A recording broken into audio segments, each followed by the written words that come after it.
2,10,000 kilo ஒரே கல்லாலான சிவலிங்கம்.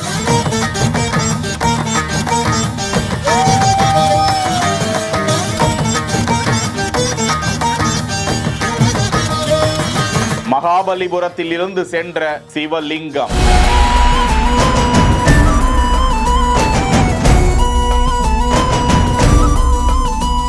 தமிழகத்தில் இருந்து 2,500 கிலோமீட்டருக்கு கொண்டு சென்று பிரதிஷ்டை. பீகார் முதல்வரால் 500 கோடி செலவில் கட்டப்படும் கோவில். பீகாரில் கேசரியா என்ற பகுதியில் விராட் ராமாயண என்கிற பிரம்மாண்ட கோவில் கட்டப்பட்டு வருகிறது. அம்மாநில முதல்வர் நிதிஷ்குமாரால் 500 கோடி ரூபாய் ஒதுக்கப்பட்டு அந்த கோவில் பிரம்மாண்டமாக கட்டப்பட்டு வரும் நிலையில் சிலை சிற்பம் செய்வதற்கென்றே பிரசித்தி பெற்ற தமிழகத்தின் மகாபலிபுரத்தில் அந்த சிவலிங்கத்திற்கான ஆர்டர் கொடுக்கப்பட்டு 2,10,000 கிலோ எடையிலான ஒரே கருங்கல்லால் ஆன அந்த மகா சிவலிங்கம் தயாரிக்கப்பட்டு பீகார் மாநிலத்திற்கு 2,500 கிலோமீட்டருக்கு ராட்சத லாரி மூலமாக அந்த சிவலிங்கம் எடுத்து செல்லப்பட்டு அந்த கோவிலில் பிரதிஷ்டை செய்யப்படும் காட்சியை தான் பார்த்து கொண்டிருக்கிறோம்.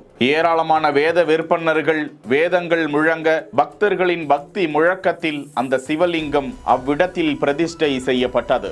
அந்த கோவில் கட்டுமான பணி 2030ஆம் ஆண்டுக்குள் நிறைவு பெறும் என்று தகவல்கள் கூறுகின்றன. செய்திகளை உடனுக்குடன் தெரிந்து கொள்ள பிஹைண்ட் வுட்ஸ் நியூஸ் வாட்ஸ்அப் சேனலுடன் இணைந்திருங்கள்.